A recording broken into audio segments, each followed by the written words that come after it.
নরসিংদীতে বদলিজনিত বিদায়ী civil surgeon ও নবাগত সিভিল সার্জনকে বরণ অনুষ্ঠান।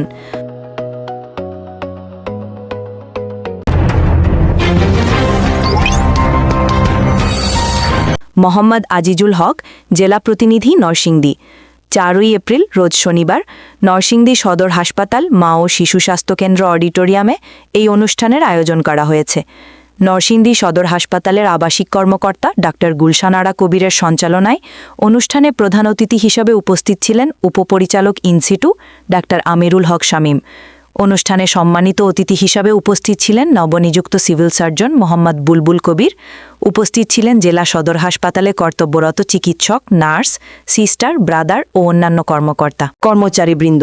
এ সময় চাকুরি জীবনে দীর্ঘদিন নরসিংদীতে কর্মরত বিদায়ী সিভিল সার্জন সৈয়দ আমিরুল হক শামীমকে নিয়ে চিকিৎসকগণ ও অন্যান্য বিভিন্ন কর্মকর্তা ও কর্মচারীগণ স্মৃতিচারণমূলক বক্তব্য রাখেন এবং সেই সাথে নবনিযুক্ত সিভিল সার্জন ডাক্তার বুলবুল কবির কপ নরসিংদীতে স্বাগত জানান ও নরসিংদীর স্বাস্থ্য বিভাগকে সামনে আরও এগিয়ে নিতে সার্বিক সহযোগিতা কামনা করেন।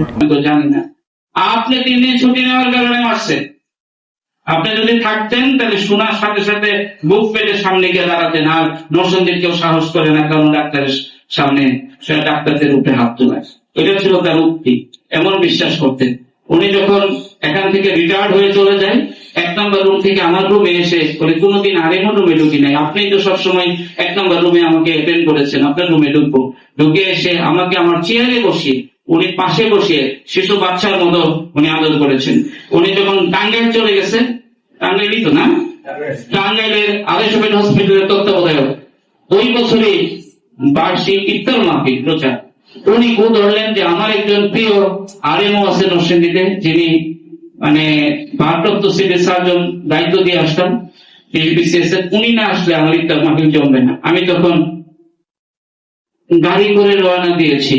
ওনার পরে আসছিলেন সুলতানা রাজিয়া ম্যাডাম, উনি আবার খুব দাম্ভিক অবস্থানে ছিলেন সেই সিভিল সার্জনের।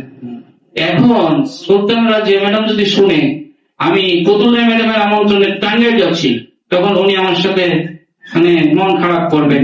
এই জন্য কি করা যায়, বুলবুল সাহেবকে সাথে নিয়ে গাড়িতে উঠে সিমটাকে আলাদা চিনা গেছি। আমি আল্লাহ আল্লাহ করে ইফতার মাহফিল অ্যাটেন্ড করেছি এবং ইফতার মাহফিলের পরে রাতে উনি টাঙ্গাইলের চমচম কিনে বিদায় দেয়নি, মেইন রোড পর্যন্ত, টাঙ্গাইল থেকে মেইন রোড পর্যন্ত নিয়ে আসছেন গাড়ি, আমার গাড়ির সাথে ওনার গাড়ি করে। ওই ওনার সময় বছরে শুক্র শনিবারে তো ভারপ্রাপ্ত থাকতাম, এর মধ্যেও যেসব ছুটি ছাটা ছিল ভারপ্রাপ্ত থাকতাম, যার ফলে আমার মনে পড়ে 365 দিনের মধ্যে 370 দিনের মতো সিভিল সার্জনের দায়িত্ব পালন করেছি। This is my second time. আমি ডাক্তার টিটন ইব্রাহিম টিটন যখন সিভিল সার্জন, উনি চলে যাওয়ার সময় আমাকে দায়িত্ব দিয়ে, উনি না ওই খেলাল স্যার চলে যাওয়ার সময় আমাকে দায়িত্ব দিয়ে দিয়েছিলেন। এই জন্য ইয়াতে আপনাদের এখানেও দেখবেন তত্ত্বাবধায়কে দুবার আমার নাম এবং civil surgeon official civil surgeon হিসেবে একবার ভারপ্রাপ্ত আর একবার সিভিল সার্জন। আল্লাহ এটা আপনাদের দোয়ার কারণে লিখে রাখছিলেন। এবং আমি যখন ইউএইচএল হিসেবে গোয়ালন্দে চলে যাই, আমি তখন মিটিং এ ছিলাম, মিটিং এ যখন এই খবরটা আসে আমাকে পোস্টিং দিয়েছে গোয়ালন্দে, মিটিং পোস্টপন্ড হয়ে যায় এবং ওখান থেকে 2-3 জন ডাক্তার পাশের রুমে গিয়ে বোপায় কাঁপছিলেন, আমি এগুলো বলবো না। এবং আমাকে বারবার নুরুল ইসলাম স্যার চেষ্টা করেছেন, নসিম বাবু প্রস্তাব করেছেন আমাকে বিদায় দেওয়ার জন্য। আমি বলছি না, আমি বিদায় নেবো না, আমার ইট পাত্র ভালো সিমেন্টের সাথে আমার শ্বাস প্রশ্বাসের সাথে এই সদাস্ত্র মিশে আছে, কি বিদায় নেবো, আমার বাড়ির সাথে বিদায় নেবো। এইবার ভার্চুয়ালি এইবার আমি মনে করছি সত্যিকার অর্থে বিদায় নেওয়া দরকার, কারণ আমার তো আর এখন আর সময় অনেক পেরিয়ে গেছে এবং আমিও এখন প্রমোশন পেয়ে গেছি এবং এখন আর এই পোস্ট নাই নরসিংদীতে। আর আমার অত্যন্ত শরীর একজন ভাই বুলবুল কবি, তার অর্ডার হয়েছে, সুন্দরভাবে জয়েন করতে এসেছে। ওনার সাথে যখন আমি আর্টিকেল 47 লিখে হস্তান্তর করে ওনাকে আমার পাশে আমার সিভিল সার্জনের সিটে বসে, পাশের সিটে বসে আমি ছবি তুললাম, তখন উনি হাসি দিয়ে বলছিলেন জীবনে এই প্রথম এত সুন্দরভাবে চার্জ হস্তান্তর হয়েছে এবং আমি এসে এত সুন্দর কোর্ডিয়ালি চার্জ নিয়ে গেছি। তার যেখানে রিজিক আছে চলে যায়, কিন্তু আমি ব্যথা ভারাক্রান্ত হৃদয় নিতে চাই না। আমার নরসিংদী আমার বাড়ি। সিভিল সার্জন মহোদয় কোনো সমস্যায় পড়লে এবং আমি গোয়ালন্দে থাকা অবস্থায় এমন কোনো সপ্তাহ যায়নি যে তারপরে যে সমস্যাগুলো অ্যাড্রেস করছে সেটা হচ্ছে হাম নিয়ে একটা প্রচন্ড গভীর সমস্যা, যে সমস্যাগুলো আগে থেকে পারসিস্ট করতেছিল, যে একটা বেডে 3-4 জন পেশেন্ট, এটা আসলে হুট করে চেঞ্জ করা সম্ভব না।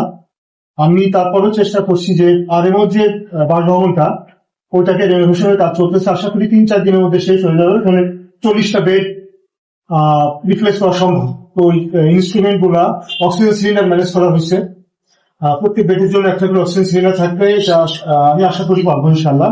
আর সবার সহযোগিতা তো আছেই। তো আমার রিকোয়েস্ট, একটু সবাই আমাকে সহযোগিতা করবেন। আর সবশেষে যে দেশের প্রতি যেন সবার সত্যি সত্যি ভালোবাসা থাকে। প্রধানমন্ত্রী ওই একটা স্লোগান দিয়েই আমি শেষ করি যে সবার আগে দেশ, এটা একটু খেয়াল রাখবেন। ছোট্ট একটা শব্দ, কিন্তু মিনিংটা অনেক। আমরা যারা হেলথে কাজ করি তাদের জন্য আমাদের মূল কাজ মানুষের স্বাস্থ্য, এটা যেন আমরা কোনো অবস্থাতে ভুলে না যাই। কালকের থেকে প্রোগ্রাম শুরু হচ্ছে 6 মাস থেকে 10 বছর বয়সীদের জন্য মিজেলসের ভ্যাকসিন। সবাই, আমাদের টোটাল পপুলেশন হবে এখানে প্রায় 4 লাখ, মানে এই এজ লিমিটের ভিতর প্রায় 4 লাখ থাকবে। তো সবার সহযোগিতা দরকার। যাদের বাসায় বাচ্চা আছে, আত্মীয় স্বজনের বাচ্চা আছে, সবাইকে একটু বলবেন। 10 বছর পর্যন্ত আপ টু 10 ইয়ার্স আমি জানি, এটাই সত্যি যে 6 মাস থেকে 10 বছর। হ্যাঁ, তো এই লেভেলের পপুলেশন আছে প্রায় 4 লাখ প্লাস। তো এটা একটা মহাযজ্ঞ যে আমাদের